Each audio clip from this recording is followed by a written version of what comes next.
ইসলাম কার? ইন্নাদ-দীনা ইনদাল্লাহিল ইসলাম। আল্লাহর কাছে মনোনীত জীবন ব্যবস্থাই ইসলাম। ইসলামের প্রবর্তক আল্লাহ, ইসলাম দিল আল্লাহ। আর এই ব্যাকল ভাই, আল্লাহ যদি চাই ইসলাম রাষ্ট্রীয় ধর্ম থাকবে না। কত বড় ব্যাকল! ইনশাআল্লাহ কোন জায়গায় একটা গল্প আপনাদের মনে আছে কিনা জানি না। এক লোক গরু কিনতে যাচ্ছে কুরবানির আগে। কুরবানির আগে গরু কিনতে যাইতেছে বাজারে, পকেট ভর্তি টাকা। এক লোক শিখাইতেছে, ভাই কই যাও? বলতেছে গরু কিনতে যাই। তো বলো অন্তত ইনশাল্লাহ গরু আনতে যাচ্ছি, কথাটা বলো। কিসের ইনশাল্লাহ? পকেটে টাকা আর গরু কিনবো, বাড়ি আসবো ইনশাল্লাহ। ঠিক আছে, ও বাজারে চলে গিয়েছে। এখন পকেট মার তো বাজারে কিছু থাকে না, বলি টাকা সব নিয়ে গিয়েছে। এখন লোকটা তখন মনে পড়ছে, রাস্তার লোকটা কইছিল ইনশাল্লাহ বলো। এখন আজ তো ইনশাল্লাহ কই নাই। এখন যদি গরু ছাড়া বাড়ি যায় আর রাস্তায় যদি দেখা হয় গরু কই, তখন আমি কি করবো? এখন লজ্জায় পড়ে লোকটা মাঠ দিয়ে আর পদে বাড়ি যাচ্ছে। আল্লাহ কি ইচ্ছা, ওই লোকটা ক্ষেত খামারে ওই কাজ চাষবাস করছিল। মাঠের মধ্যেই দেখা, বলছে ভাই কি ব্যাপার তোমার, সে গরু করে? বলতেছি ইনশাল্লাহ টাকা চুরি হয়ে গিয়েছে। ইনশাল্লাহ টাকা চুরি হয়ে গিয়েছে। আজকে আমাদের সমাজের অবস্থাও তাই। এরা বলে ইসলাম থাকবে না, আবার ইনশাল্লাহ রাষ্ট্রীয় ধর্ম ইসলাম থাকবে না। কত বড় ব্যাকুল! আমাদের বিভিন্ন মাহফিলে গেলে ডিরেকশন দেওয়া হয়, খবরদার রাষ্ট্রের বিরুদ্ধে, সরকারের বিরুদ্ধে কোনো বক্তব্য দিবেন না। এরে ভাই, এই দেশের নাগরিক আমরা সরকার বিরোধী বক্তব্য দিব কেন? কোন কারণে সরকার বিরোধী বক্তব্য দিব? আমরা একটা বক্তব্য সরকার বিরোধী দেই না। যারা মাত্র ইসলামের বিরুদ্ধে, আলেম ওলামার বিরুদ্ধে, রাষ্ট্রীয় ধর্মের বিরুদ্ধে কথা বলে, আমরা তাদের বিপক্ষে কথা বলি, সরকারের বিরুদ্ধে কথা বলি না। রাষ্ট্রীয় ধর্ম ইসলাম নিয়ে কটূক্তি করো না, মুসলিম সার্বভৌমত্ব নিয়ে কথা বলো না, আলেম ওলামাদেরকে নিয়ে কটূক্তি করো না, কোরআন নিয়ে কটূক্তি করো না। আমরা একজনও তোমাদের বিপক্ষে কোনো কথা বলবো না। মাটির নিচে আর উপরের ওয়াজ করব। তোমরা হাত দিবা আর আমরা ইসলামিক লয়ার, আমরা ইসলামিক শরিয়াতের আইনজীবী হয়ে আমরা কথা বলবো না। কথা বল না কেন? মনে রাখবেন, এই দেশীয় কোন আইন নিয়ে কথা বললে দেশের আইনজীবীরা যেমন কথা বলে, সরকারি পিপি দাঁড়িয়ে যায়, তো আমাদের ইসলাম নিয়ে, কোরআন নিয়ে, হাদিস নিয়ে, আলেম ওলামা নিয়ে কথা বললে যারা আলেম ওলামা, এরাও ইসলামিক লয়ার হিসেবে এরাও দাঁড়িয়ে যাবে। মুখ বুঝে সহ্য করতে পারে না, পারবে তারা যারা প্রবাস শয়তান, তারা শুধু কথা বলবে না। তবে শুনে নাও, জেনে নাও, রাষ্ট্রীয় ধর্ম ইসলাম মুছে দিতে চেয়েছিল ফিরাউন, ধূলিসাৎ হয়ে গিয়েছিল। ইসলাম মুছে দিতে চেয়েছিল নমরুদ, ধূলিসাৎ হয়ে গিয়েছিল। ইসলাম মুছে দিতে চেয়েছিল আবু জেহেল, ধূলিসাৎ হয়ে গিয়েছিল। কাজে আজকেও ইসলাম রাষ্ট্রীয় ধর্ম থেকে মুছে দিতে চাইলে আল্লাহ কসম তোমরাও ধূলিসাৎ হয়ে যাবে, চিহ্ন পাওয়া যাবে না। দেখেন, কয়দিন আগে বক্তব্য দিল রাষ্ট্রীয় ধর্ম ইসলাম থাকবে না, আবার দুদিন পরেই দেখছি মেহরাবে বসে ইমাম সাহেবের মতো খতিবের দায়িত্ব পালন করছে। আরে ভুল বুঝেন নাই, কিন্তু আব্দুল্লাহ ইবনে উবাইয়ের কথা বলছি, কারণ ও রাসূলের পিছনে নামাজ পড়ছে, রাসূলের সাথে খাইছে, ওয়াজ শুনছে, তালে তাল মিলাইছে। কদিন আগে ইসলাম থাকবে না করে দিল, পিড়ায় সালসামলা তুলে দেবে, হাজারি না কইল হুজুর ঠিক না ঠিক, এ কি তোদের বাপের সম্বন্ধে আনা খাবো। এখন আবার মেহরাবে বসে খুতবা দিচ্ছে, তার মানে তালে তাল মিলাচ্ছে। কথা বলেন না কেন?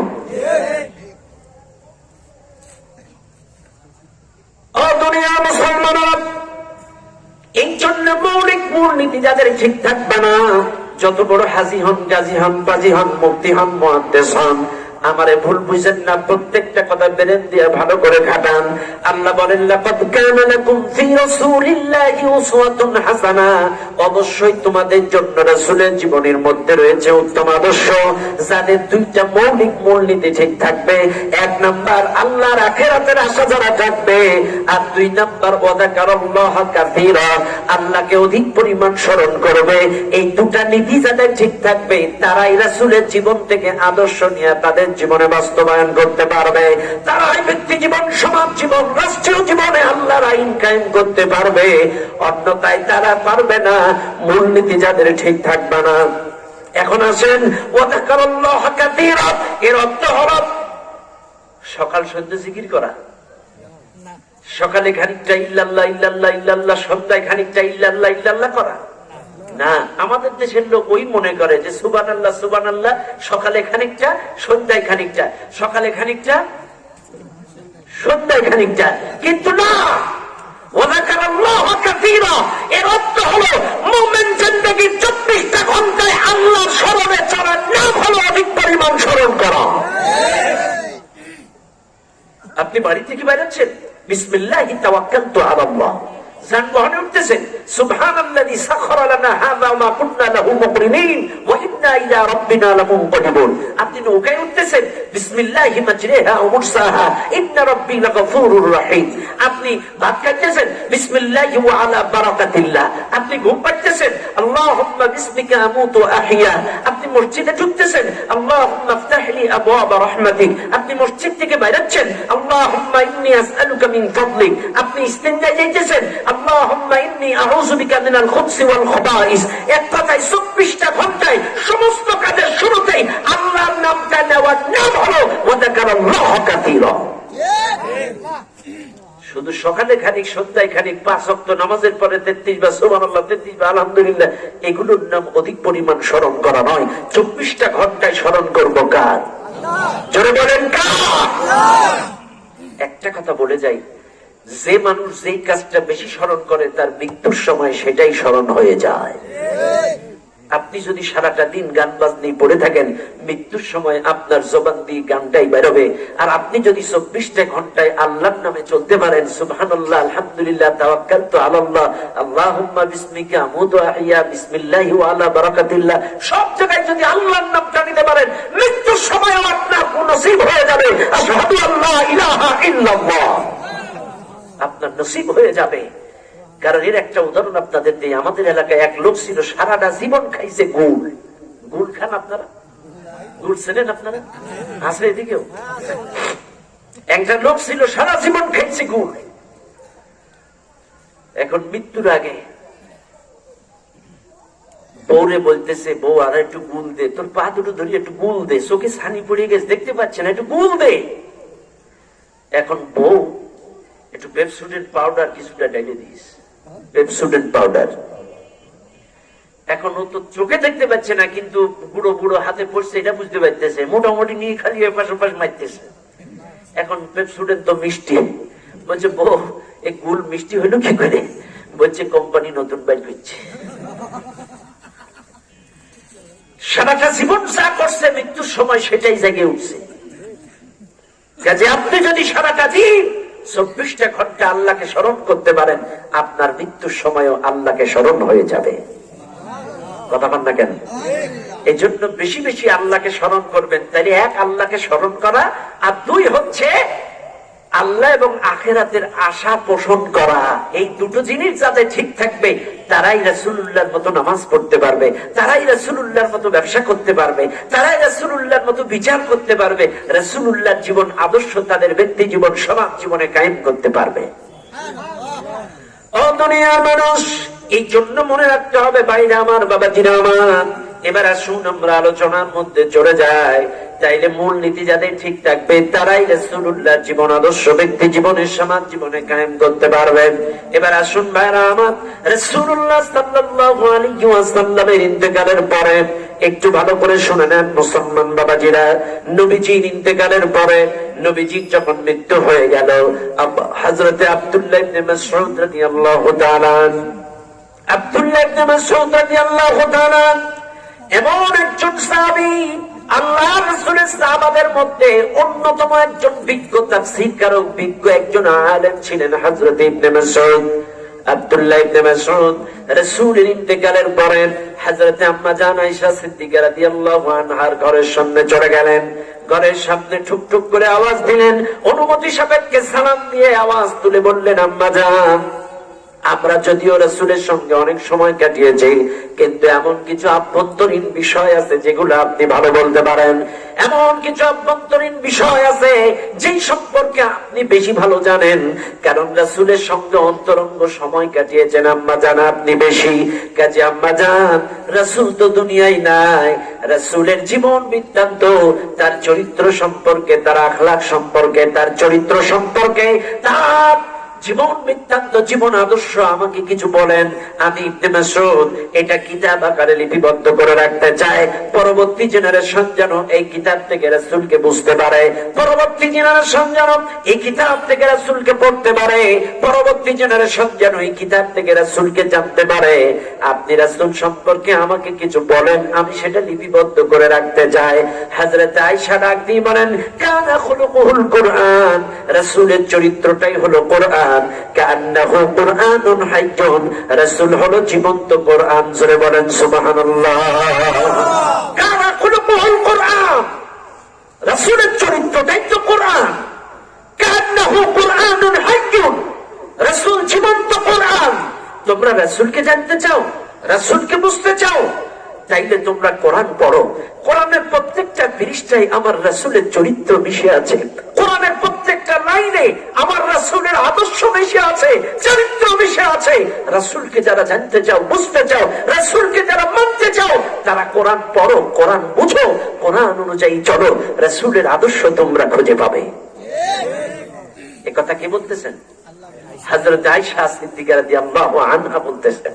তাইলে রাসূলের স্ত্রী বললেন, কোরআন পড়লে রাসূলকে জানতে পারবা। আল্লাহ বলতেছে, রাসূলকে এই পৃথিবীতে আমি পাঠিয়েছি 7 দফা কর্মসূচি দিয়া।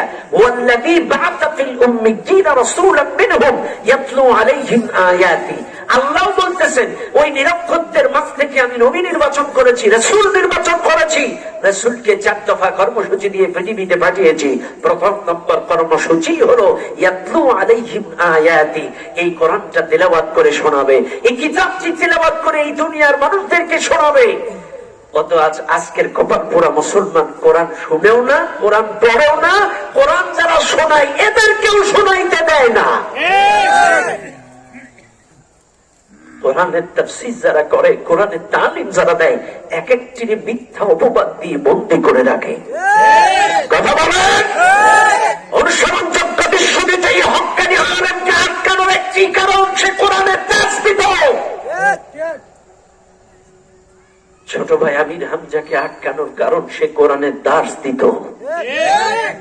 আজকে কোরআনের দাস যারা দেয়, কোরআনের তালিম যারা দেয়, হক কথা বলে, এদেরকেই ধরে ধরে জেলখানায় পড়া হয়। অথচ আল্লাহর রাসূলের স্ত্রী বলছে, রাসূলের চরিত্র কোরআন, রাসূল জীবন্ত কোরআন, রাসূলকে পড়তে গেলে কোরআন জানো, কোরআন পড়ো, কোরআন মানো। আর এটা তো বোঝাবে আমাদের মতো আলেম ওলামারা।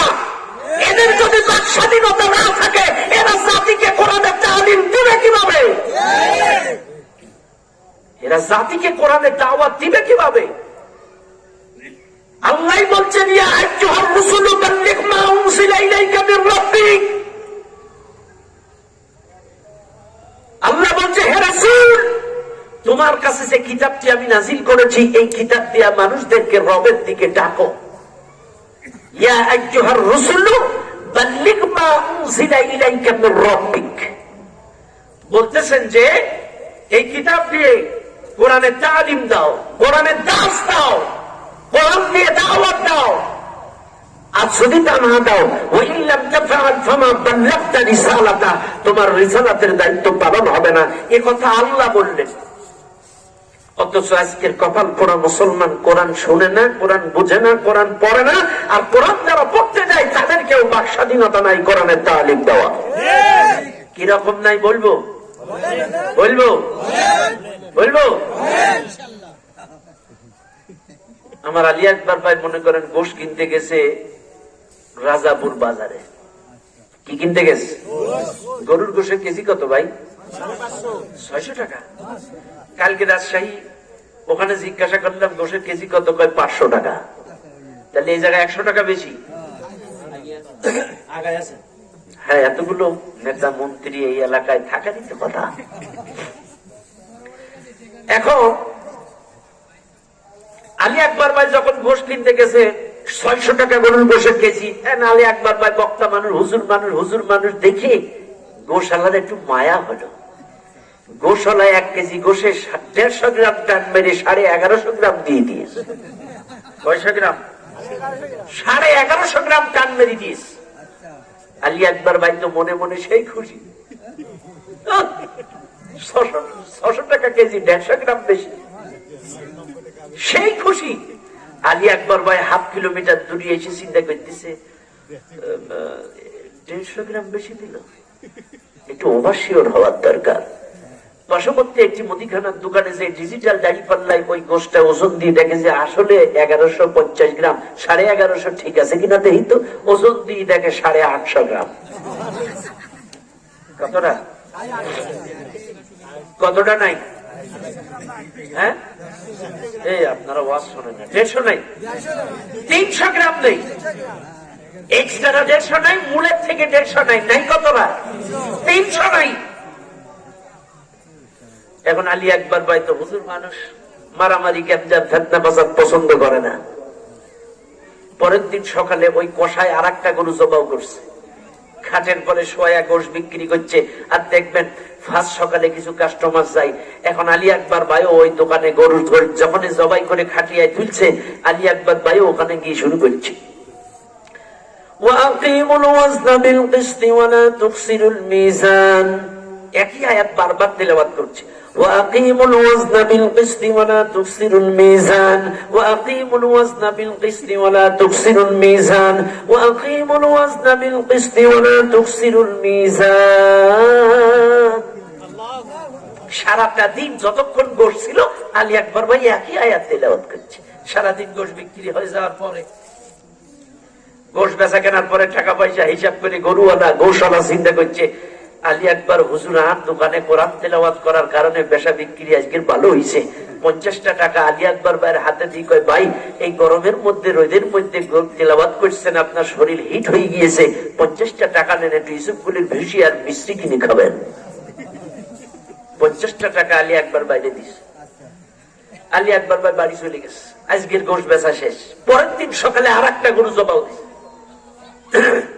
পরের দিন সকালে আর একটা গরু জবাও দিছে, আরেকটা গরু জবাব জবাই দিছে। আলী আকবর ভাই আবার দোকানে হাজির। ফার্স্ট সকালে কিছু ভিআইপি কাস্টমার যায় দোকানে, 12-13 জন।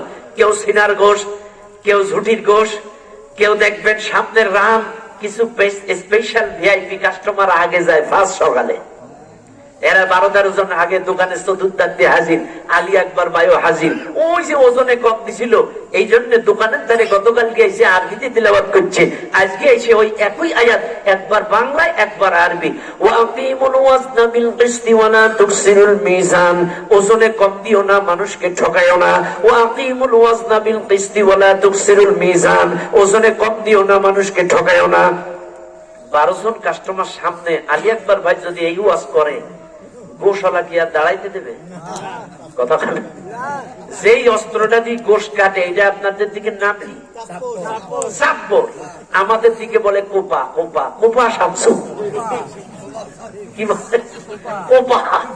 এখন গোশালার হাতে আছে কোপা, ঝাপাঝাপ করে গোশ কাটে কেটে দিচ্ছে। এখন আগের দিন তেলাওয়াত করছিল আরবিতে, ও বুঝে নাই, উল্টা 50টা টাকা দিচ্ছে ইসুফগুলির ভুসি আর মিষ্টি খাইতে। আর আজকের একই আয়াতের ব্যাখ্যা যখন করছে, সব চুকি যাবে। এখন কথা বল না কেন? আমাদের বাংলাদেশের অবস্থাও তাই। কথা বলেন, আমাদের বর্তমানে বাংলাদেশের অবস্থা তাই। গতকালকে আরবিতে তেলাওয়াত করছে, তারা উল্টা মিষ্টি খাওয়ার টাকা দিছে। আর আজকে যখন ব্যাখ্যা করছে, ওরা সাপ্পল দিয়ে কম দিতে গেছে। এটা যেমন বাস্তব, আমাদের বাংলাদেশের অবস্থাও তাই। রাসূলের স্ত্রী বলল, রাসূলের চরিত্র কোরআন। আল্লাহ বলতেছে, রাসূলকে পাঠাইছি কোরআন তিলাওয়াত করে শোনানোর জন্য। আমার দেশের মুসল্লিরা মাগরিবের নামাজ পড়ে কোরআন দিয়ে, কারোর কোনো আপত্তি নাই। এশার নামাজ পড়ে কোরআন দিয়ে, কারোর কোনো আপত্তি নাই। ফজরের নামাজ পড়ে কোরআন দিয়ে, কোনো আপত্তি নাই। জুমার নামাজ পড়ে কোরআন দিয়ে, কোনো আপত্তি নাই। কিন্তু বাদ আসর কোন মসজিদের ইমাম যদি কোরআনের আয়াত দিয়ে তালিম দেয়, দাস দেয়, কোরআনের দাস দেয়, মানে ওই নাশকতার পরিকল্পনা চলতেছে।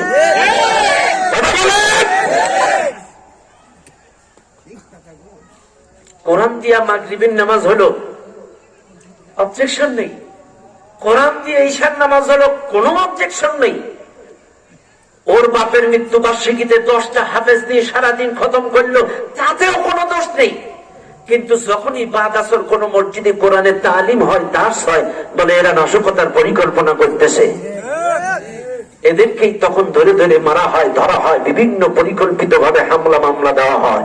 কাজী শোনেন, আল্লাহর রাসূলের উম্মত যারা দাবি করেন আর কোরআনের তালিম দিলে তাদেরকে নাশকতার পরিকল্পনায় আটকায়া দেন, আল্লাহর কসম, আল্লাহর গজব থেকে বাঁচতে পারবেন না। আল্লাহর গজব থেকে বাঁচতে পারবেন না। কোরআনের তালিম, কোরআনের দাস। কারণ আল্লাহ বলছেন, কিতাবুন আনজালনাহু ইলাইকা লিতুখরিজান নাস মিনাজ যুলুমাতি ইলান নূর। এই কিতাবটি আমি নাযিল করেছি এই দুনিয়ার মানুষদেরকে, এই কিতাবটি অন্ধকার থেকে আলোর পথে ডাকার জন্য। তাইলে এটা ডাকবে কারা? আমরাই কোরআন দিয়ে আপনাদেরকে অন্ধকার থেকে আলোর পথ দেখাবো। যারা সুদের অন্ধকারে, ঘুষের অন্ধকারে, দুর্নীতির অন্ধকারে, জমি জমা ফাঁকি দেওয়ার অন্ধকারে, টেন্ডারবাজি, চাঁদাবাজি, সন্ত্রাসীর অন্ধকারে, আমরা তাদেরকে এই কোরআনের আয়াত দিয়ে দিয়ে তাফসীর করে করে তাদেরকে আলোর পথ দেখাবো। কিন্তু আজকে সেই কোরআনের ব্যাখ্যা বিশ্লেষণ হয় না, করতেও দেয় না, আর করলেও সেটা চালাইতে দেয় না। কথা বলেন ঠিক না বেটি? কারণ কি? কারণ কোরআনের তাফসীর যদি এরা জানতে পারে, তাহলে কোরআনের আলো দিয়ে এরা টের পাবে চোর কারা, দুর্নীতিবাজ কারা, সিটার বাটপার কারা। এই জন্য কোরআনের তালিম করতে দেয় না।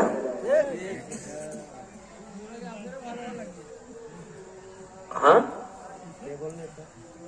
কি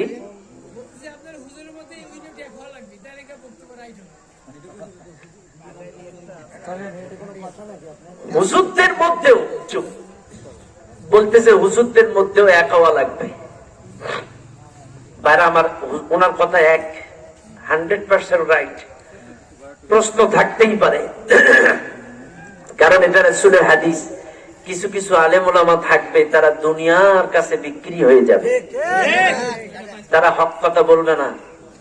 হক কথা যদি বলতো, সিনেমা হলের উদ্বোধনীতে তারা মোনাজাত করে দোয়া করে সেজে দিতে পারত না।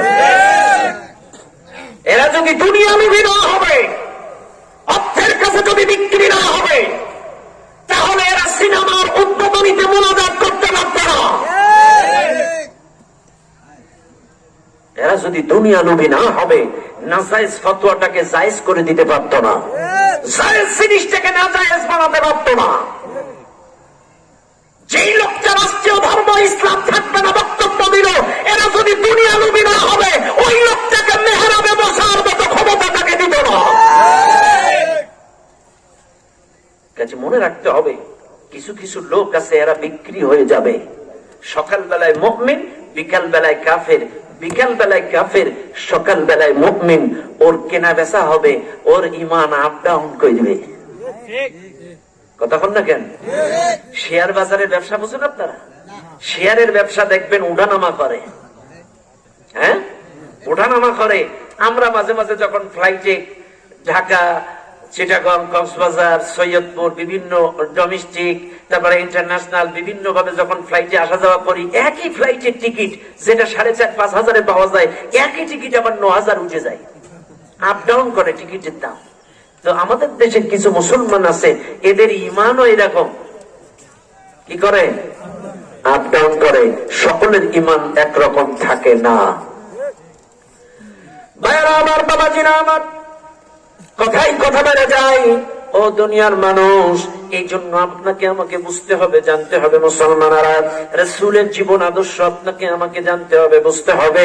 কারণ রাসূলের জীবন আদর্শ ছাড়া এই সমাজ পরিবর্তন করা যাবে না, এই সমাজে শান্তি আনা যাবে না। শান্তির আশায় দিক বিদিক যারা ঘোরাঘুরি করে, শুনে নেন, আজকের ঈশ্বর দিদা শরিয়ার মুসলমান বাবাজিরা, গোয়ালবাথানের মুসলমানেরা শুনে নেন, জেনে নেন। কারণ আল্লাহর রাসূল ঈসা আলাইহিস সালামের 610 বছর পরে এই পৃথিবীতে এসেছিলেন।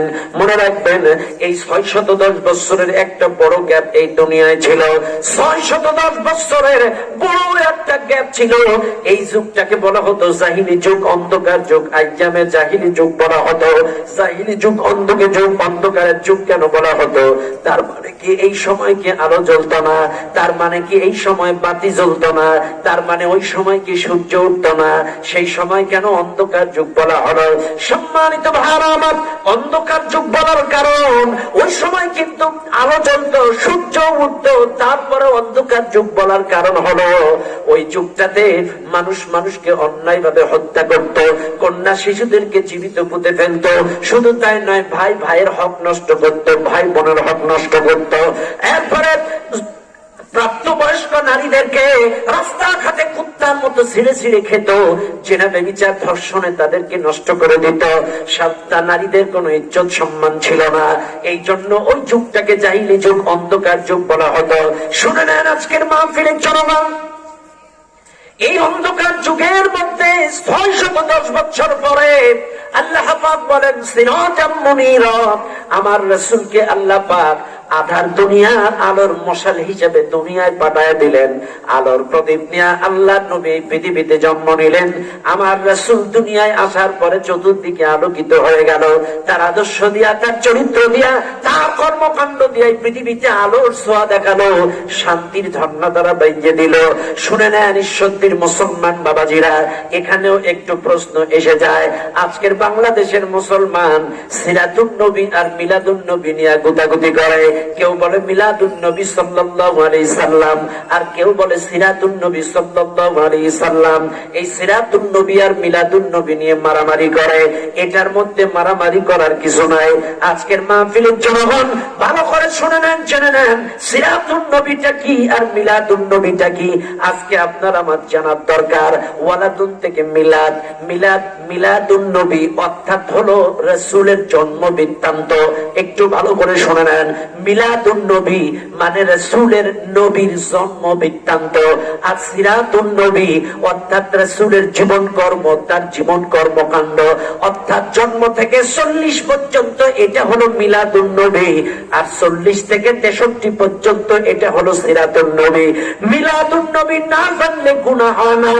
হিন্দুদের মাঝে, খ্রিস্টানদের মাঝে, বৌদ্ধদের মাঝে সভা, সিম্পোজিয়াম, সেমিনার, বিভিন্ন জায়গায় যুক্তি তর্ক করতে গেলে, রাসূলের সম্মান মর্যাদা বাড়াইতে গেলে হয়তো রাসূলের জন্ম বৃত্তান্ত দুই একটা বলা লাগে, কিন্তু এগুলো না জানলে গোনা নাই। আবারও বলছি, মিলাদুন নবী হচ্ছে জানার বিষয়, তার জন্ম বৃত্তান্ত এটা জানার বিষয়। আর সিরাতুন নবীটা হচ্ছে মানার বিষয়। সিরাতুন নবী যদি না মানেন, 40 থেকে 63 বছর পর্যন্ত রাসূলের জীবন কর্ম যদি না জানেন, আপনার কোন ইবাদত আল্লাহর দরবারে পৌঁছাবে না, কোন ইবাদত পৌঁছাবে না। কথার কথা, আপনি গাড়ি চালাতে পারেন? ড্রাইভিং পারেন? মনে করেন আমার গাড়িটা যদি আমি আলী আকবর ভাইয়ের হাতে ছেড়ে দেই, আলী আকবর ভাই আমার আগামীকালকের মাহফিল কুমিল্লায়, চলেন, আর ড্রাইভার অসুস্থ, আপনি আমারে কুমিল্লায় পৌঁছায় দেন। আলী আকবর ভাই গাড়ি চালাইতে এখন তার হাতে স্টিয়ারিং দিলে বলেন তো, এই মেন রোডে উঠবে না তার আগেই? কুমিল্লা তো পড়ে থাক, মেন রোডেও যাবে না, ঠিক না? আমি কিন্তু বোঝানোর জন্য বলতেছি। সেই স্টিয়ারিং ঘুরাইতে জানে না, স্টার্ট দিতে জানে না, গাড়ি চালাইতে জানে না, ড্রাইভিং লাইসেন্স নেই, কোনো ট্রেনিং নাই। এর হাতে যদি স্টিয়ারিং দিই, এটা মেন রোডেও যাবে না, কুমিল্লা তো পড়ে থাক। এটা যেমন বাস্তব। আল্লাহর রাসূলের উম্মত যারা রাসূলের সিরাত যদি না জানেন, রাসূলের জীবন কর্ম আদর্শ যদি না জানেন, তার তরিকা যদি না জানেন, কোন একটি ইবাদত রাসূলের জীবন থেকে যদি ট্রেনিং না নেন, আপনার আমার কোন ইবাদত আল্লাহর দরবারেও যাবে না। কারণ আল্লাহ নামাজ ফরজ করছে, কয় রাকাত, কেমনে পড়বেন, সিজদা দিবেন কেমনে, কেমনে মাথা সোজা করবেন, কেমনে সিজদায় দোয়া পড়বেন, এগুলো প্র্যাকটিক্যালি দেখাইছেন রাসূল। রোজা করবেন কিভাবে, প্র্যাকটিক্যালি দেখাইছেন রাসূল। পর্দা করবেন কিভাবে, প্র্যাকটিক্যালি শিখাইছেন রাসূল। হজ করবেন কিভাবে, প্র্যাকটিক্যালি দেখাইছেন রাসূল। যাকাত দিবেন কিভাবে, প্র্যাকটিক্যালি দেখাইছেন রাসূল। সকল ইবাদতের ক্ষেত্রে প্র্যাকটিক্যালি দেখাইছেন রাসূল। কাজী রাসূলের জীবন থেকে যদি আপনার ইবাদতের ট্রেনিং না থাকে, তাহলে আপনার ইবাদত আল্লাহর দরবারে যাবে না। ট্রেনিং ছাড়া প্রাইভেট দিলে যেমন মেন রোডে যাবে না, আল্লাহ রাসূলের জীবন আদর্শ থেকে ট্রেনিং নেওয়া ছাড়া কোন একটি ইবাদত আল্লাহর দরবারে যাবে সোজাই যাবে। তাহলে সিরাতুন নবী জানার দরকার আছে না নাই? কিন্তু আপনারা জানেন? জানে। আমাদের দেশের লোক সিরাতুন নবী জানে বিষাদ সিন্ধু থেকে। বিষাদ সিন্ধু থেকে নবীজিকে পড়ে। রাসূলকে জানে রাস্তার ধারে চটি দোকানে, রাস্তার দোকানে অনেক মাহফিলে দেখবেন রাস্তার ধারে চটি বই বিক্রি হয়, বিশ্ব নবীর জীবনী। কে লিখছে, মেয়ে লোক না বেটা লোক, এটা দেখে না, রাসূলের জীবনী সুমা খেয়ে বাড়ি নিয়ে ওখান থেকে পড়ে এমন কিছু কেসা কাহিনী কাল্পনিক গল্প থাকে, এর মধ্যে রাসূল যেটা করেও নাই বলেও নাই সেটাও রাসূলের নামে চালায় দেয়। কথা কন না কেন? রাসূলের নামে চালায় দেয় এমন কিছু কাল্পনিক কেসা কাহিনী। নাউজুবিল্লাহ, আল্লাহ জাতিকে মাফ করুক। আমি বলবো, রাগ করতেছেন না তো আপনারা? এ ভাই, আপনাদের এই এলাকার মানুষ বা উত্তরবঙ্গের ম্যাক্সিমাম, আমাদের বেয়াদবি নেবেন না, আমি কারোর পক্ষ বিপক্ষে বলি না। অনেক মানুষ আছে কেসা কাহিনী পছন্দ করে, বিভিন্ন জীবনী কাহিনী, কিন্তু আমি কিন্তু কাহিনী বলি না বাপ খুব বেশি। সহি কিছু ঘটনা যদি তাফসীর করতে গিয়ে টানা লাগে সেগুলো বলি, তাছাড়া কিন্তু আমি একাধারে 2 ঘন্টা তাইরে নাইরে করে কাহিনী বলা হুজুর না। আপনারা আমার ওয়াজ যত জায়গায় শুনছেন, আমি কিন্তু তাইরে নাইরে করে সময় পাস করার লোক না। খারাপ লাগতেছে আপনাদের? যতটুকু শিক্ষা দিব কোরআন সুন্নাহ থেকে প্রত্যেকটা সহি কথা বলার চেষ্টা করব ইনশাআল্লাহ। আজকে রাসূলকে এমন ভাবে তার জীবনীতে রং সং মাখায়া রাসূলের নামে চালায় দেয়। এক পীর সাহেবের বউ লিখছে, রাসূলকে 3 দিন খুঁজে পাওয়া যাচ্ছে না।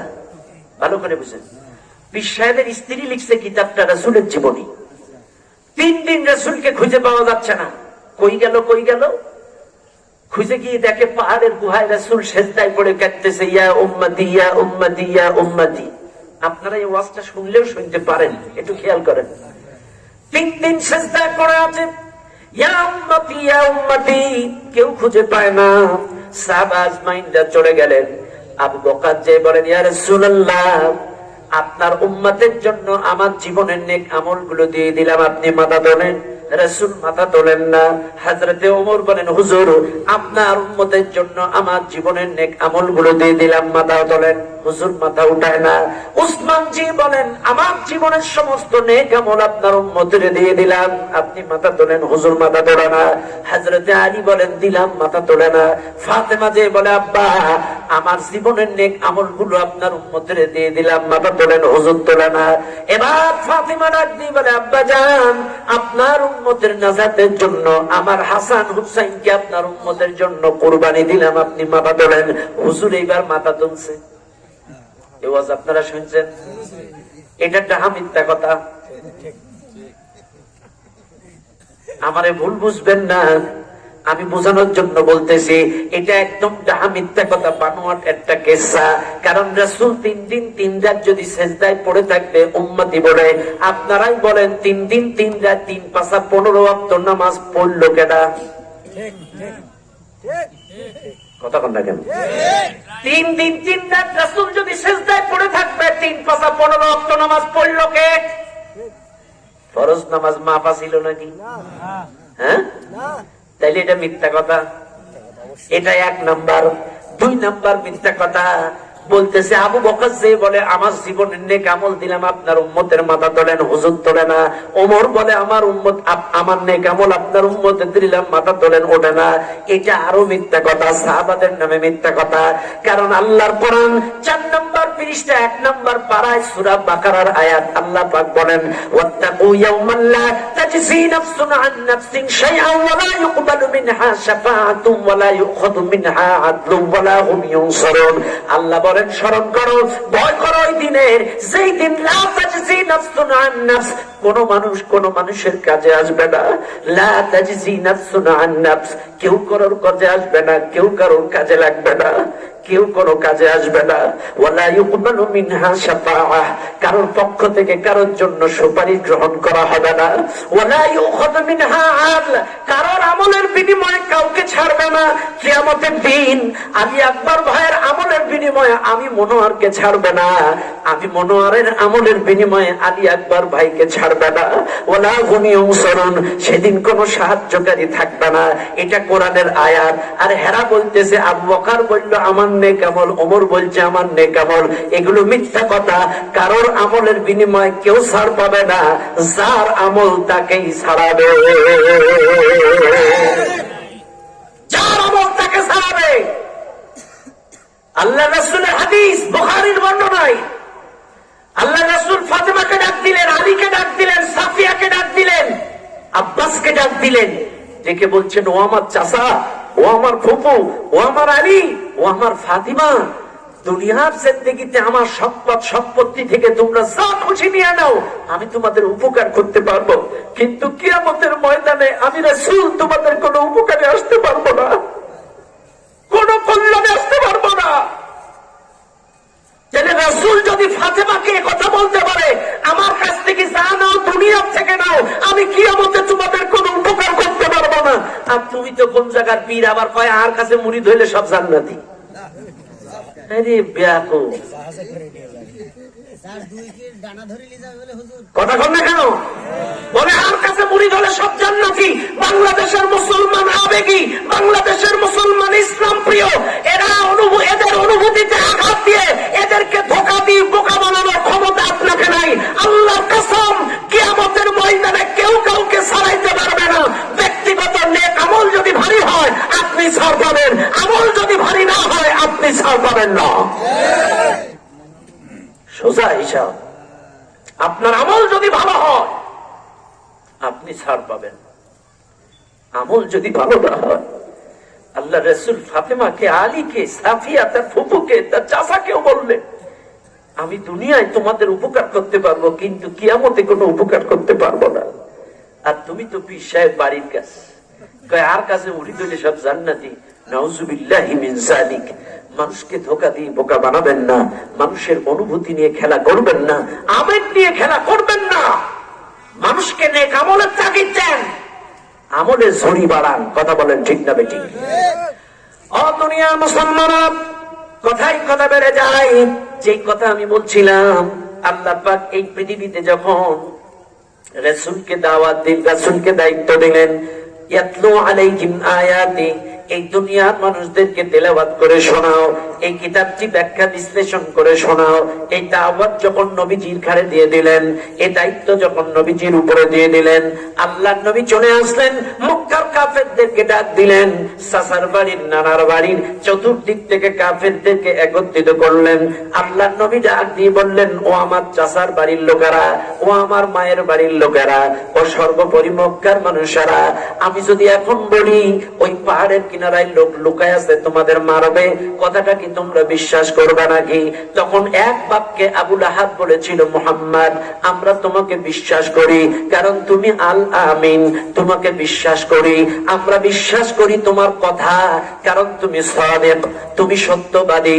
40টা বছর তোমাকে আমরা দেখতেছি, 40টা বছরে তুমি একটা মিছা কথা কও নাই, এই সার্টিফিকেট দিচ্ছে কাফেররা।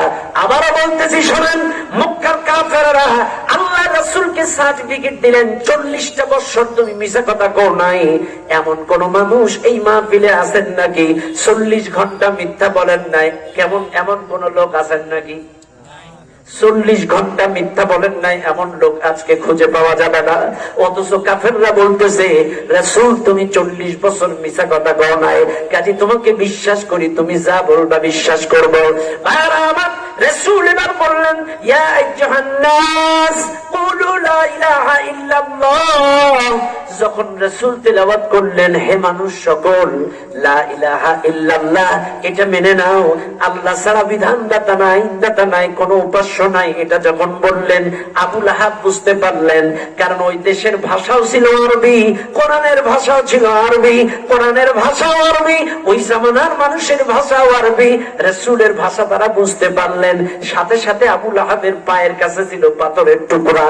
পাথরের টুকরা তুলে কেউ কেউ বলতেছেন আবু লাহাব রাসূলকে ছুঁড়ে মারছে, আবার কেউ কেউ বলেন মারবে। এমন সময় পাথর আঘাত করে আবু লাহাব বলছে তাব্বালাল্লাহু লাকা ইয়া মুহাম্মদ, ধ্বংস হোক মুহাম্মদ, ধ্বংস হোক মুহাম্মদ। আবু লাহাব পাথর ছুঁড়ে কথা বললেন। আজকে শুনে নেন দুনিয়ার মানুষ, রাসূল কোরআনের দাওয়াত দিলেন, বিনিময়ে পাথরের আঘাত। আজকেও যারা দ্বীনের দাওয়াত, হকের দাওয়াত, কালেমার দাওয়াত দিবেন, আপনাদের কেউ মার খাওয়া লাগবে, অন্যথায় আটকা পড়া লাগবে, না হলে কালেমার দাওয়াত, রাসূলের দাওয়াত এটা বোঝা যাবে না। কথা বলেন। রাসূল দাওয়াত দিয়ে গেল, বিনিময়ে পাথরের আঘাত, আর আমরা দাওয়াত নিয়ে গেলে বিনিময়ে মুরগির রোস্ট। কথা কন না কিনলে আছে না নাই? তোমার দাওয়াতটা যদি রাসূলের মতো হয়, তাহলে রাসূল দাওয়াত দিলে পাথরের আঘাত খাইলো, তুমি দাওয়াত দাও। খারাপ লাগতেছে বাপ? ভুল বোঝার কোনো কারণ নেই। সহিহ হাদিস থেকে বলতেছি, ভালো করে বুঝবেন, কোরআনের আয়াত। ও মুসলমানেরা, আজকে রাসূল দাওয়াত দিলেন, আমরাও দাওয়াত দেই, তাইলে আমাদের দাওয়াতটা দিতে হবে কি দিয়া? আরো জোরে কোন কি দিয়া? কোরআন দিয়া। কোরআন দিয়ে এই মানুষদেরকে ডাকতে হবে, কোরআন পারে সমাজ পরিবর্তন করতে। কথা বলেন ঠিক না বেঠিক? ভাইয়ারা আমার, বাবাজিরা আমার, এবার লক্ষ্য করুন, হযরতের আল্লাহর রাসূলের ইন্তেকালের পরে ইবনে মাসউদের কথা বলতেছিলাম। ইবনে মাসউদ যখন আম্মা জান আয়েশার কাছে চলে গেলেন, হযরতে আয়েশা সিদ্দিকা রাদিয়াল্লাহু আনহা বললেন, তোমরা কি কোরআন পড়ো না? রাসূলের চরিত্রটাই কোরআন, রাসূল হলো জীবন্ত কোরআন। কোরআন পড়ো, কোরআন বুঝো, কোরআন মানো, তাইলে রাসূলকে তোমরা জানতে পারবা, কোরআন থেকেই রাসূলকে বুঝতে পারবা। এই কথাটা বললেন আম্মা জান আয়েশা। আবার আল্লাহর কোরআনও বারবার বলতেছেন, রাসূলকে পাঠিয়েছি কোরআনের দাওয়াত দিতে। তাইলে আজকে শুনে নেন, রাসূলের জীবন আদর্শ আজকে একটু একটু করে আপনাদের শোনানোর চেষ্টা করি। আমার রাসূলের আদর্শ কেমন ছিল, কেমন ভাবে তার চরিত্র, কেমন ভাবে তিনি ছিলেন। তিনি ছিলেন আদর্শবান স্বামী, তিনি ছিলেন আদর্শবান বিচারক, তিনি ছিলেন আদর্শবান রাষ্ট্রীয় নায়ক, তিনি ছিলেন আদর্শবান প্রতিবেশী, তিনি ছিলেন আদর্শবান সব জায়গায় তার ছিল আদর্শ বিরল। ভাইরা আমার, বাবাজিরা আমার, এমন কিছু নাই যিনি প্র্যাকটিক্যালি সেটা দেখিয়ে যান নাই। তাইলে আসেন, ফি রাসূলিল্লাহি উসওয়াতুন হাসানা, রাসূলের মধ্যে যেহেতু আমাদের জন্য উত্তম আদর্শ আছে, একটু একটু করে সেই আদর্শগুলো আজকে আপনাদেরকে আমি ধরিয়ে যাই। ভাইরা আমার, এবার আসেন, এমন কিছু নয় রাসূল শিক্ষা দেন নাই। শুনে নেন দুনিয়ার মানুষ, আল্লাহ পাক এই পৃথিবীতে যত কিছু পাঠিয়েছেন, যা কিছু দিয়েছেন, যা কিছু পাঠিয়েছেন, যা কিছু দিয়েছেন, গাছ ভরা আম, মাঠ ভরা ধান, পুকুর ভরা মাছ, সবকিছুই কিন্তু আল্লাহর অনুগ্রহ, দয়া, সবকিছুই আল্লাহর রহমত। আল্লাহর রহমত ছাড়া ধান হয় না, আল্লাহর রহমত ছাড়া মাছ হয় না, আল্লাহর রহমত ছাড়া আম হয় না, আল্লাহর রহমত ছাড়া কোনো কিছুই সৃষ্টি হয় না। ভাইরা আমার, লক্ষ্য করুন, এই যে করোনা মহামারী চলে গেল, এই করোনা মহামারীতে কোন মানুষ অক্সিজেনের জন্য, দেখবেন ওই রাজশাহী মেডিকেলে করোনার অক্সিজেনের জন্য কি টানাটান, দৌড়াদৌড়ি, বিভিন্ন জায়গায় অক্সিজেনের জন্য দৌড়াদৌড়ি, পাগল পাড়া। ভাইরা আমার, একটা হসপিটালে কোন রোগীকে যদি 1 ঘন্টা অক্সিজেন দেওয়া হয়, 1 ঘন্টা অক্সিজেনের মূল্য হয় 200 টাকা, 2 ঘন্টা অক্সিজেন দিলে হয় 400 টাকা। কোন রোগীকে একটা হসপিটালে নিয়ে যদি একটা দিন 24টা ঘন্টা অক্সিজেন দেওয়া হয়, এই অক্সিজেনের মূল্য হয় 4800 টাকা। এখন হসপিটাল যদি একটু ভালো মানের হয়, একটু ইন্টারন্যাশনাল মানের হয়, যদি অ্যাপোলো হসপিটাল হয়, মডার্ন স্কয়ার হসপিটাল হয়, যদি ইউনাইটেড হসপিটাল হয়, তাইলে এর বিল আবার বেড়ে যায়, অক্সিজেনের দাম বেড়ে যায়। আমি বেশি দূরে যাব না, সিম্পল একটা হসপিটালের হিসাব ধরি, 1 ঘন্টা অক্সিজেন নিলেই যদি 200 টাকা হয়, 24 ঘন্টায় 4800 টাকা। ও মুসলমানেরা, অক্সিজেন 24 ঘন্টায় 4800, 60টা বছর ধরে যারা ন্যাচারাল অক্সিজেন খাচ্ছেন আল্লাহর পক্ষ থেকে, একটা দিনও তো কোন ফেরেশতা এসে আপনার আমার কাছ থেকে অক্সিজেনের বিল চাইল না। কথা বল না কেন? চাইছে কোনদিন? একটা দিনও 60 বছরের অক্সিজেনের দাম চায় দেয় নাই। এ আল্লাহর বান্দা, 70 বছর তুমি অক্সিজেন খাইছো, 200 টাকা করে হিসাব করো ঘন্টায়, 70 বছরের হিসাব করো, 365 দিন করে গুণ দেন, এইবার হিসাব বেরিয়ে যাবে কত টাকার অক্সিজেন খাইছেন। আল্লাহর কোন ফেরেশতা কি কোনদিন আপনার কাছে অক্সিজেনের বিল চাইছে নাকি? তাইলে অক্সিজেনটা আল্লাহর রহমত, আল্লাহর দয়া। শুনে নেন, জেনে নেন, কোন রহমতের ব্যাপারে আল্লাহ চূড়ান্ত বলেন নাই, কিন্তু আমার রাসূলকে দুনিয়ায় পাঠানোর পরে আল্লাহ বলেন, ওয়া মা আরসালনাকা ইল্লা রাহমাতাল লিল আলামিন। আমার রাসূলকে আমি এই দুনিয়ার জন্য চূড়ান্ত রহমত করে পাঠিয়েছি, চূড়ান্ত রহমত। তিনি ছিলেন নারীদের জন্য রহমত, তিনি ছিলেন কন্যা শিশুদের জন্য রহমত, তিনি ছিলেন ধনীদের জন্য রহমত, তিনি ছিলেন গরিবদের জন্য রহমত, তিনি ছিলেন বিচারক হিসেবে আদর্শবান বিচারক। আসেন একটা একটা করে আজকে আপনাদের সামনে তুলে ধরার চেষ্টা করি তার আদর্শ কেমন ছিল। আপনারা যদি থাকেন আমি একটু একটু করে তার রাসূলের জীবন আদর্শ আপনাদের সামনে তুলে ধরবো। আমার এই দুনিয়ার যারা চাকর চাকরানি, এই দুনিয়ার মধ্যে যারা দাস দাসী গোলাম কৃতদাস, তাদের সঙ্গে রাসূলের কেমন আচরণ ছিল, কেমন ব্যবহার ছিল, কি ছিল তার আদর্শ, সেই ক্ষেত্রে একটু লক্ষ্য করেন। চাকরের সঙ্গে কেমন আচরণ করবেন, দাস দাসীর সঙ্গে কেমন আচরণ করবেন, একজন গোলাম একজন কর্মচারীর সঙ্গে কি আচরণ করবেন, কেমন আচরণ হওয়া উচিত, রাসূল থেকে শিক্ষা গ্রহণ করেন। আল্লাহর নবী বলেন, প্রথমে আসেন কোরআন, তারপরে আসে হাদিস। আল্লাহর কোরআন প্রথম, ওয়া'বুদুল্লাহ ওয়া লা তুশরিকু বিহি শাইআন ওয়া বিল ওয়ালিদাইনি ইহসানা ওয়া বিদিল কুরবা ওয়াল ইয়াতামা ওয়াল মাসাকিন ওয়াল জারি দিল কুরবা ওয়াল জারিল জুনুব ওয়াস সাহিবি বিল জামবি ওয়াবনিস সাবিল ওয়া মা মালাকাত আইমানুহুম। আল্লাহ এখানে ভালো ব্যবহার করার ব্যাপারে দিক নির্দেশনা দিয়েছেন। মা বাবার সাথে ভালো ব্যবহার করো, প্রতিবেশীর সাথে ভালো ব্যবহার করো, আত্মীয়র সাথে ভালো ব্যবহার করো, এতিমদের সাথে ভালো ব্যবহার করো, মিসকিনদের সাথে ভালো ব্যবহার করো, মুসাফিরদের সাথে ভালো ব্যবহার করো, চলার সাথীদের সঙ্গে ভালো ব্যবহার করো। সর্বোপরি শেষ, ওয়া মা মালাকাত আইমানুহুম, তোমার অধীনস্থ কর্মচারী দাস দাসী গোলাম যারা, এদের সঙ্গে ভালো ব্যবহার করো। কারণ রাসূল কোন কর্মচারীকে গালি দেন নাই, কোন গোলামকে গালি দেন নাই, কোন গোলামকে কখনো মা তুলে বাবা তুলে কটাক্ষ করেন নাই, ব্যঙ্গ করেন নাই। আজকে শুনে নেন দুনিয়ার মানুষ, আল্লাহর নবীর হাদিস হযরতে আনাস ইবনে মালিক রাদিয়াল্লাহু তাআলা আনহু থেকে বর্ণিত, হযরতে আবু যার গিফারি রাদিয়াল্লাহু তাআলা আবু যার গিফারি রাদিয়াল্লাহু তাআলা একবার এক বাজারে ঘোরাফেরা করছে, মদিনার বাজারে। মদিনার বাজারে যখন ঘুরতেছে, তার সঙ্গে তার একটা গোলাম ছিল। এই গোলামেরও যেই চাদর, আবু যার গিফারি রাদিয়াল্লাহু তাআলা আনহুরও একই চাদর। এই গোলামেরও যেই পোশাক, আবু যার গিফারি রাদিয়াল্লাহু তাআলা আনহুরও একই পোশাক। এবার একজন ব্যক্তি প্রশ্ন করলেন, আব্দুর রহমান নামের একজন ব্যক্তি প্রশ্ন করলেন, আবু যার, কে গোলাম কে মালিক চেনার কোন কায়দা নাই? তোমারও সেই পোশাক, তোমার গোলামেরও সেই পোশাক, তোমারও সেই চাদর, তোমার গোলামেরও সেই চাদর, বুঝলাম না গোলাম আর মালিক একই রকম পোশাক কেন, চাদর কেন, বুঝলাম না। আবু যার ডাক দিয়ে বলে, শুনে না আল্লাহর বান্দা, একদিন আমি আমার এক গোলামকে গালি দিয়েছিলাম, তার মাকে তুলে লজ্জা দিয়েছিলাম, গালি দিয়েছিলাম। রাসূল আমাকে বলেছিল, আবু যার, তোমার মধ্যে জাহিলি স্বভাব আছে, তোমার মধ্যে জাহিলি খাসিলাত আছে, তুমি তোমার গোলামকে গালি দিয়েছো, মা তুলে লজ্জা দিয়েছো, কাজে তোমার এই খাসিলাত যদি চেঞ্জ না করো, তওবা যদি না করো, তোমার নেক আমল নষ্ট হয়ে যাবে, তুমি তওবা করো।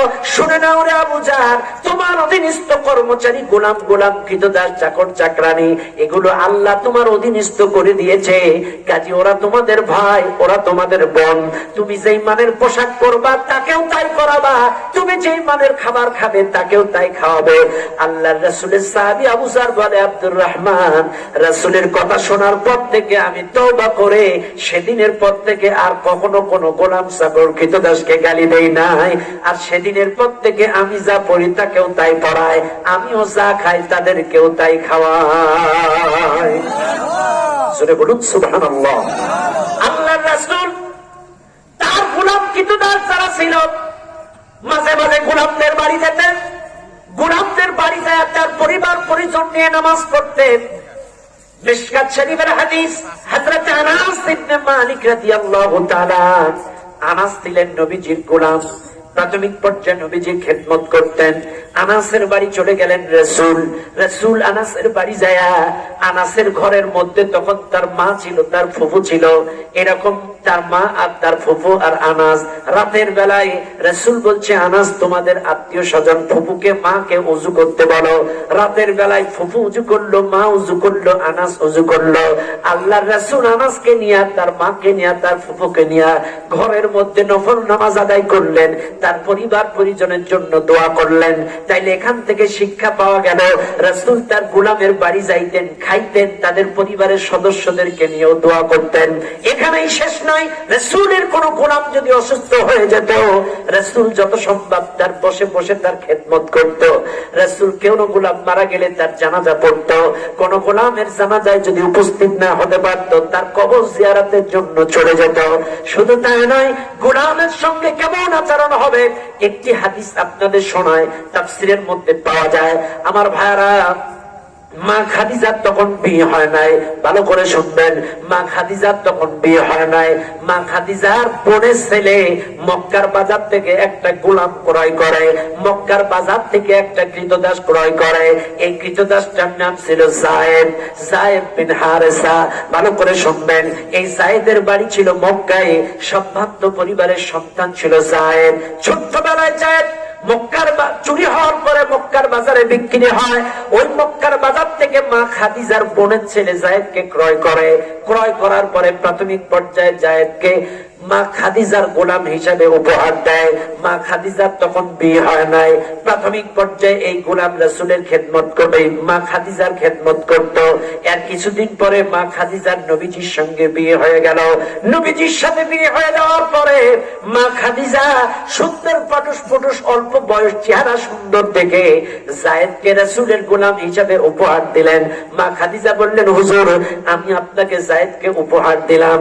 তাইলে যায়েদ প্রথমে মা খাদিজার খেদমত করত, পরবর্তীতে রাসূলের খেদমত করা শুরু করলো। এরপরে কয়েকদিন যেতে না যেতে যায়েদের আপন মা বাবার কানে সংবাদ চলে গেল, যায়েদ চুরি হওয়ার পরে মক্কার বাজারে বিক্রি হয়েছে, আর মা খাদিজার বাড়ি গোলাম হিসেবে আছে। এই সংবাদ শুনে যায়েদের মা বাবা প্রয়োজনীয় টাকা পয়সা গুছায় নিয়ে নবীজির বাড়ি খাদিজার বাড়ি হাজির। ইয়া রাসূলুল্লাহ, ইয়া হাবিবাল্লাহ, এই যায়েদ চুরি হওয়ার পরে মক্কার বাজারে বিক্রি হয়েছে। এরপরে যায়েদ আপনাদের গোলাম, আমরা ওর বাবা, আমরা ওর চাচা। হুজুর আপনি বলেন কত বিনিময় দিয়ে আপনাদের এই যায়েদকে কিনে এনেছে, আমরা আজকে সেই বিনিময় দিয়া, মূল্য দিয়া আমরা আমাদের সন্তানটাকে ফেরত নিয়ে যেতে চাই। কত মূল্য দিয়া, কত বিনিময় দিয়া বলেন, আজকে সেই বিনিময়, সেই মূল্য দিয়া আমরা আমাদের সন্তানকে ফেরত নিয়ে যেতে চাই। রাসূল বললেন, যায়েদের বাবা, ও যায়েদের চাচা, যায়েদ যদি তোমাদের সন্তান হয়, একটা টাকার বিনিময় দেওয়া লাগবে না, একটা টাকার মূল্য দেওয়া লাগবে না। যায়েদ যদি তোমাদের সন্তান হয়, যায়েদ যদি তোমাদের সঙ্গে যেতে চাই, স্বেচ্ছায় সজ্ঞানে নিয়ে যাও, এক টাকাও বিনিময় দেওয়া লাগবে না। যায়েদকে ডাক দিলেন, যায়েদ কোথায় আছো? যায়েদ রাসূলের পাশে হাজির হয়ে গেলেন। রাসূল ডাক দিয়ে বলেন, যায়েদ এই দুইজন দাঁড়িয়ে আছে, এনাদেরকে তুমি চেনো কিনা?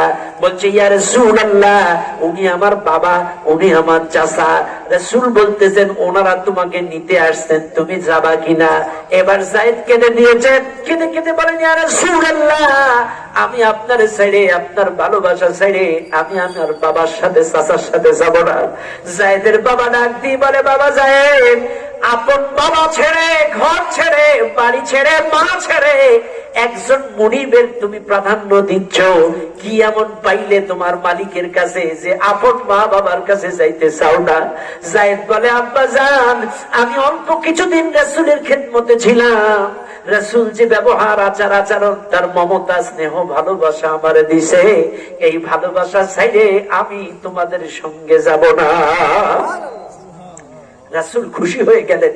রাসূল বলছে, যায়েদের বাবা, তোমরা টেনশন করো না, আজকের থেকে যায়েদকে আমি কৃতদাস থেকে মুক্ত করে দিলাম, আমি যায়েদকে আমার উত্তরাধিকার বানিয়ে নিলাম, আজকের থেকে যায়েদ আমার সন্তান। একজন কৃতদাস কি এমন ব্যবহার করলো, কি এমন আচরণ জায়েদের সাথে রাসূল করলো, আপন মা বাবার সাথে গোলামটা যাইতে চাইল না। এই জন্যই মাহফিলে যারা আছেন আপনাদের অনুরোধ করব, কৃতদাস গোলাম চাকর চাকরানি কর্মচারী আপনার আন্ডারে, ব্যবসা প্রতিষ্ঠানে, দোকানে, মিল কলকারখানা, ফ্যাক্টরিতে, আপনার বাড়িতে, আপনার ক্ষেত খামারে যত কর্মচারী, চাকর চাকরানি, কৃতদাস গোলাম, খবরদার কাউকে গালি দিবেন না, কটাক্ষ করবেন না, এদের মা বাবা তুলে লজ্জা দিবেন না, এদের সঙ্গে ভালো ব্যবহার করবেন। এটা হাদিস, এটা কোরআন। ওমা মালাকাত আইমানুহুম, এটা রাসূলের হাদিস। ওরা তোমার ভাই, ওরা তোমার বোন। তোমরা যেটা খাবে ওদেরকেও খাওয়াবে, তোমরা যেটা পড়বে ওদেরকেও পড়াবে। রাজি আছেন না ইনশাআল্লাহ? এই শিক্ষা দিয়েছেন রাসূল। দুনিয়ার মানুষ এবার আছেন দুই। রাসূল মেহমান হিসেবে কেমন আদর্শবান ছিলেন, মেজবান হিসেবে কেমন আদর্শবান ছিলেন, কি আদর্শ ছিল তার একটু জানার দরকার আছে না নাই? লক্ষ্য করেন মুসলমানেরা, রাসূল মেহমান হিসেবে কেমন আদর্শবান ছিলেন, রাসূল মেজবান হিসেবে কেমন আদর্শবান ছিলেন। আজকের মাহফিলের জনগণ শুনে নেন, জেনে নেন, রাসূলের বাড়ি যদি কোনো মেহমান আসতো, রাসূল খুশি হয়ে যেত, আহলান সাহলান স্বাগতম বলে তাকে গ্রহণ করতেন। কোন মেহমানকে কখনো বাড়ি থেকে ফিরাইয়া দেন নাই। রাসূলের বাড়ি যদি কোনো কিছু নাও থাকতো, আল্লাহ নবী ওই মেহমানকে একজন সাহাবীর আন্ডারে তুলে দিতেন, তাও তাকে ফিরাইয়া দিতেন না। শোনেন, ঈশ্বরদী দাসুরিয়ার মুসলমানেরা, গোয়ালদা থানার মুসলমানেরা, মেহমানদারি করা, একদিন পাশের জেলার, পাশের শহরের কোন মেহমান যদি আপনার বাড়ি আসে, একদিন মেহমানদারি করা তার জন্য ওয়াজিব। কি বলেন? ওয়াজিব। মেহমানদারির গুরুত্ব কত বেশি লক্ষ্য করেন। একদিন পর্যন্ত মেহমানদারি করা ওয়াজিব।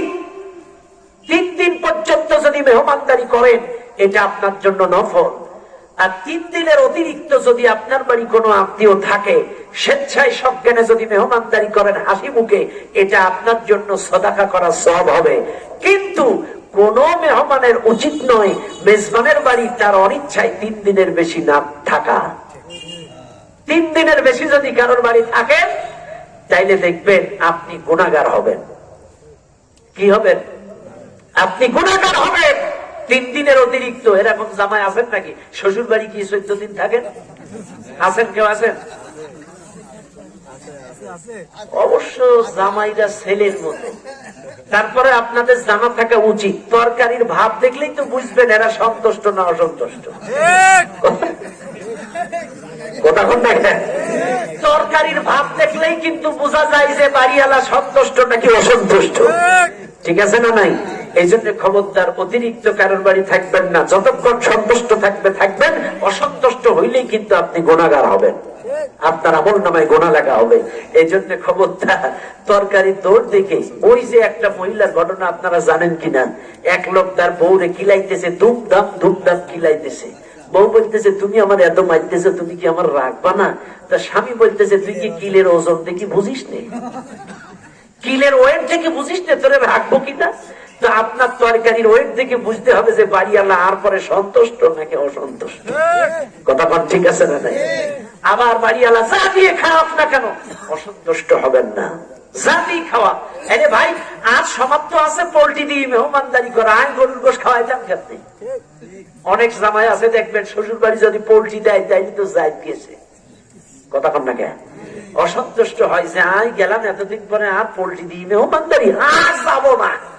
আরে ভাই, আপনার শ্বশুর গরিব মানুষ, পোল্ট্রির টাকাই তার কাছে আছে, যা পাবেন আলহামদুলিল্লাহ। কথা বল না কেন? আলহামদুলিল্লাহ। ভাইরা আমার, রাসূল আহলান সাহলান বলে গ্রহণ করতেন। যত বড় দুর্যোগ আসুক, অভাব অনটন আসুক, কাউরে ফিরাতেন না। মিশকাত শরীফের হাদিস, হযরতে মিকদাদ রাদিয়াল্লাহু তাআলা আনহু থেকে হাদিসটা বর্ণিত। শুনে নেন, জেনে নেন। হযরতে মিকদাদ রাদিয়াল্লাহু তাআলা আনহু থেকে হাদিসটা বর্ণিত। একবার দুর্ভিক্ষ চলতেছে মদিনায়। শুনে নেন, জেনে নেন। দুর্ভিক্ষ চলতেছে মদিনায়। মিকদাদ রাদিয়াল্লাহু তাআলা আনহু সহ মোট 3 জন মদিনার বিভিন্ন বাড়িতে যাইতেছেন, আমাদেরকে একটু মেহমানদারি করান, আমাদেরকে একটু মেহমানদারি করান, আমাদেরকে একটু মেহমানদারি করান। কেউ তাদেরকে মেহমান হিসেবে নিল না, কারণ দুর্ভিক্ষের সময় অভাব অনটন দেখা দেয়, কেউ তাদেরকে মেহমান বানায় না। কিন্তু মিকদাদ বলেন, আমি রাসূলের বাড়িতে চলে গেলাম দুর্ভিক্ষের সময়, ঠিক মতো খাওয়া দাওয়া মানুষের চলে না। রাসূলের বাড়ি যখন গেলাম, রাসূল কোনো কথা না বলে আহলান সাহলান বলে আমাদের তিনজনকে মেহমান হিসেবে গ্রহণ করলেন। রাসূল আমাদেরকে মসজিদের মধ্যে বিশ্রাম করতে বললেন এবং রাসূল তার বাড়ি থেকে 3টা মেষ এনে দিলেন। 3টা মেষ এনে বললেন, শোনো আল্লাহর বান্দারা, তোমরা এই 3টা মেষ থেকে দুধ দহন করবে আর তোমরা খাবে। দুধ দহন করবে, একটা ভাগ তোমরা খাবে, একটা ভাগ আমার জন্য রাখবে। ভালো করে বুঝেন, রাসূল বলতেছে, মিকদাদ তোমাদেরকে 3টা মেষ দিলাম, এই 3টা মেষ থেকে দুধ দহন করবে, তোমরা খাবে, আর আমার জন্য রাতের বেলায় একটা অংশ রাখবে। মিকদাদ বলেন, 3 দিন আমরা রাসূলের বাড়ি আসি, 2 দিন আমরা দুধ দহন করি আর খাই। ওই জামানায় মেহমানদারির প্রধান খাদ্য ছিল খুরমা, খেজুর আর দুধ। তো এই দুধ মেষ থেকে দুধ দহন করে আর খায় দুর্ভিক্ষের সময়। এখন মিকদাদ বলেন, 3য় দিনের দিন রাতের বেলায় দুধ দহন করে দুধ খাইয়ে ফেলছি, রাসূলের জন্য একটা অংশ আমরা মসজিদের মধ্যে একটা পিয়ালায় ঢেকে রাখছি। দুধ দহন করে যখন ঢেকে রাখছি, এমন সময় আমারটা খাওয়া হয়ে গেছে, রাসূলের ভাগের ভাগ রাখছি। এখন ওই দিন ইবলিস শয়তান আমার কাছে ছিল। মিকদাদ বলতেছে, ইবলিস আমাকে বলতেছে, মিকদাদ রাসূল গেছে এক আনসার সাহাবীর বাড়ি, আনসার সাহাবীরা রাসূলকে না খাওয়ায় ছাড়ে না, আর রাসূলও খেয়ে আসেন।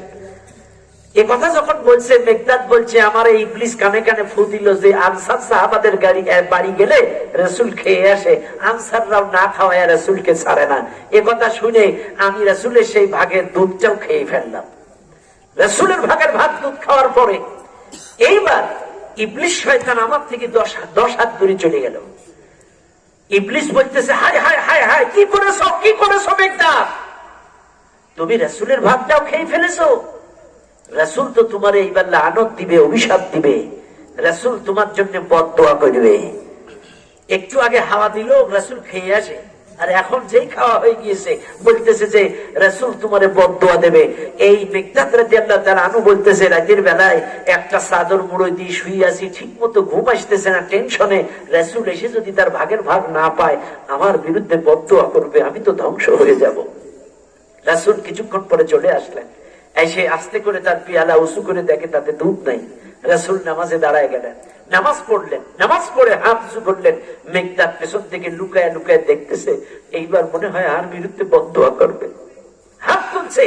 রাসূল বলছেন, আল্লাহ আমারে যে খাওয়ায় তুমিও তারে খাওয়াও, আমারে যে পান করায় তুমিও তারে পান করাও, আমিন। দোয়া শেষ। মিকদাদ বুঝতে পারলেন, দেরি করলেন না। মিকদাদ একটা চাকু নিলেন, কারণ রাসূল দোয়া করেছেন, আমাকে যে খাওয়ায় তুমিও তাকে খাওয়াও, আমাকে যে পান করায় তুমিও তারে পান করাও। মিকদাদ দেরি করলেন না, একটা চাকু জোগাড় করলেন, চাদরটা মাথায় বাঁধলেন, ওই 3টা মেষ থেকে একটা জবাব করে ভুনা করে রাসূলকে খাওয়াবো। কারণ রাসূল দোয়া করছে, আমারে যে খাওয়ায় আল্লাহ তুমিও তারে খাওয়াও, আমারে যে পান করায় তুমিও তারে পান করাও। এই জন্য মিকদাদ একটি চাকু নিলেন, মাথায় চাদরটা বাইরে নিলেন, বাঁধার পরে যখন বাইরবেন, আল্লাহর রাসূল বলে, এইবার এই মিকদাদ বলেন, আমি যখন মেষের পাশে গেলাম একটা জবাব করবো, মোটা ভাজা দেখে যাই দেখি একটু আগে দুধ দহন করে খাওয়া শেষ, অথচ 3টা মেষ দুধে ভরপুর। জোরে বলেন সুবহানাল্লাহ। 3টা মেষ দুধে ভরপুর হয়ে গেল। আমি মিকদাদ রাসূলের বাড়ি থেকে বড় একটা পিয়ালা নিলাম, 3টা মেষ থেকে দুধ দহন করলাম, রাসূলের কাছে এনে দিলাম। জবাব করলাম না, কারণ দুধ পাইছি। আমি মনে করেছিলাম একটু আগে দুধ দহন করছি, এখন আর দুধ নাই, তাহলে জবাই করে খাওয়াবো। কিন্তু চাই দেখি দুধ ভোর হয়ে গিয়েছে, ওলন ভরে গিয়েছে। আমি দুধ দহন করে রাসূলের সামনে এনে দিলাম, হুজুর আপনি পান করেন। হুজুর পান করলেন, আবার বললেন হুজুর আপনি পান করেন। হুজুর পান করলেন। দ্বিতীয়বার রাসূল বললেন, মিকদাদ এবার তুমি খাও। মিকদাদ বলেন, না হুজুর আপনি আবার পান করেন। হুজুর আবার পান করলেন। এইবার রাসূল বলছেন, মিকদাদ এবার তুমি পান করো। মিকদাদ এবার পেয়ালা নিয়ে পান করলেন। তারপরেও এই পেয়ালার মধ্যে দুধ। মেঘদাদ খাওয়ার পর এবার হাসতে হাসতে গড়াগড়ি খাইতেছে। রাসূল বুঝতে পারলেন, রাসূল বলছে, মেঘদাদ আমি বুঝছি এটা তোমার কাম। তখন মেঘদাদ বলছে, হুজুর ইবলিসের দোকায় করে আপনার বাগের বাগটা খাইয়ে ফেলছিলাম। ইবলিস আমারে কয় আপনি আর বিরুদ্ধে দোয়া করবেন, এই জন্য আপনি এসে দোয়া করলেন আল্লাহ আমারে যে খাওয়ায় তুমিও তারে খাওয়াও। এই জন্য আমি দেরি করি না, সাকুনিয়া গেছিলাম জবাও করবো, কিন্তু যাই দেখি দুধ ভরপুর, এই জন্য আমি দুধ এনে দিছি। তখন রাসূল বলছে, মেঘদাদ তাইলে ওদের দুজনকে আর মারুফ করে না, ওদেরকেও ডাকো, ওরা আর একবার খাক। সুবহানাল্লাহ, সুবহানাল্লাহ বলুন, সুবহানাল্লাহ। ভাইরা আমার, বাবাজিরা আমার, শুধু এখানেই শেষ নয়, রাসূল কখনো কখনো বিবিদেরকে নিয়ে দাওয়াত খেতে গিয়েছেন, একা একা যান নাই। সুনান নাসাই শরীফের হাদিস, এক ইরানি সাহাবী, ফারসি সাহাবী মদিনার বাজারে স্যুপ বিক্রি করেন। স্যুপ স্যুপ স্যুপ চেনেন আপনারা? স্যুপ আপনারা মনে করবেন এখন চাইনিজ রেস্টুরেন্ট যে স্যুপ গুলো হয়, থাই স্যুপ, কর্ন স্যুপ, কিন্তু না, সেই জামানায় স্যুপ বিক্রি হতো। ইরানি ফারসি সাহাবী মদিনার বাজারে স্যুপ বিক্রি করে। রাতের বেলায় আসছে রাসূলের বাড়ি, হুজুর চলেন আর বাড়ি আপনার স্যুপ খাওয়ার দাওয়াত। হুজুর বলতেছে আয়েশা সহ? বলছে না। হুজুর বলছে তাহলে আমিও না। সাহাবী বলছে হুজুর আপনার দাওয়াত। হুজুর বলছে আয়েশা সহ? বলছে না। বলছে তাহলে আমিও না। আমার ইরানি সাহাবী বলছে হুজুর আপনার একা দাওয়াত। বলছে আয়েশা সহ? বলে না, তাহলে আমিও না। তখন ইরানি সাহাবী বাধ্য হয়ে দ্বিতীয়বার বলছে হুজুর হ্যাঁ আয়েশা সহ। রাসূল বলছেন আয়েশা তাড়াতাড়ি ওঠো, চলো স্যুপ খাইয়ে আসি। সুবহানাল্লাহ। মাঝে মাঝে বউদেরকে নিয়ে, বিবিদেরকে নিয়েও দাওয়াত খাইছেন, আবার মাঝে মাঝে বিনা দাওয়াতেও দাওয়াত খাইছেন। কি সুসম্পর্ক ছিল মুসলমানদের ভিতরে, কি ভ্রাতৃত্ব ছিল, কি সুসম্পর্ক ছিল সাহাবাদের ভিতরে। কখনো কখনো বিনা দাওয়াতেও ঠেলে উঠছে। বুখারীর বর্ণনা, একদিন রাসূলুল্লাহ সাল্লাল্লাহু আলাইহি ওয়াসাল্লাম রাতের বেলায় বিছানায় শুয়ে আছে, ঘুম আসে না, ক্ষুধার তীব্র যন্ত্রণায় ছটফট করে, একবার ডান কাত একবার বাম কাত, ঘুমাইতে পারে না, ঘুম আসে না। রাসূল বিছানার থেকে উঠছে, ক্ষুধা যদি পেটে থাকে ঘুম হয় না, হয় নাকি? ঘুম হয় না। আমরা অনেক মাহফিলে আগে খাই, আবার অনেক মাহফিলে পরে খাই। অনেক মাহফিলে আগে খাইয়া ওয়াজ করি, মাহফিলে বকতে বকতে পেটে আর কিছু থাকে না, লাস্টে ঘুমাইতে গেলে আর ঘুম আসে না। এই জন্য মাহফিলের পরে অনেক সময় মোড়ের মাথায় চার দোকানে একটু চা বিস্কিট খাই, যাতে ঘুম ভালো হয়। তো রাসূলের ঘুম আসছে না, ক্ষুধার যন্ত্রণায় রাসূল বাইরে হাঁটাহাঁটি করে। রাসূল বাইরে গিয়ে লক্ষ্য করলেন একটু দূরেও দুইজন যেন হাঁটাহাঁটি করে। রাসূল খেয়াল করলেন আবু বকর আর ওমর হাঁটতেছে। রাসূল আবু বকর ওমরকে ডাক দিলেন, আবু বকর ওমর তোমরা দুজনে রাতের বেলায় হাঁটাহাঁটি করো কেন? আবু বকর ওমর ডাক দিয়ে বলেন, ইয়া রাসূলুল্লাহ, ক্ষুধার তীব্র যন্ত্রণা আমাদেরকে বাইরে আসতে বাধ্য করেছে, ঘুম আসতেছে না। রাসূল বলছেন সত্তার কসম আমি মুহাম্মদও একই যন্ত্রণায় বাইরে হাঁটতেছি। রাসূল বলছেন আবু বকর ওমর আমার পেছন ধরো, চলো একজন আনসার সাহাবীর বাড়ি চলে যায়। রাতের বেলায় আনসার সাহাবীর বাড়ি চলে গেলেন, সালাম জানিয়ে অনুমতি সাপেক্ষে বাড়ির সামনে নক করলেন, বাড়ির ভেতরে প্রবেশ করলেন। প্রবেশ করার পরে যাই দেখেন তার বিবি বাড়ি আছেন, আহলান সাহলান বলে তাদেরকে বসতে দিলেন, এবং আনসার সাহাবী বাড়ি নাই। রাসূল জিজ্ঞাসা করলেন আনসার সাহাবী কই? তার স্ত্রী দেখতেই বলছে আপনার সাহাবী উনি পানি আনার জন্য বাইরে গেছে, অল্প কিছুক্ষণের মধ্যে ঘরে ঢুকবে। সাহাবাস মাইন্ডা বসা, নবীজি বসা, আল্লাহর নবী সাহাবী কিছুক্ষণের মধ্যে পানি নিয়ে ঘরে ঢুকলেন। সাহাবী খুশি হয়ে গেলেন, শুকরিয়া আদায় করলেন এবং বললেন ইয়া রাসূলুল্লাহ আমার চাইতে সৌভাগ্যবান ব্যক্তি মদিনার বুকে আর কেউ নাই, আজকে আপনারা তিনজন আমার বাড়ি মেহমান হইছেন। সাহাবীদের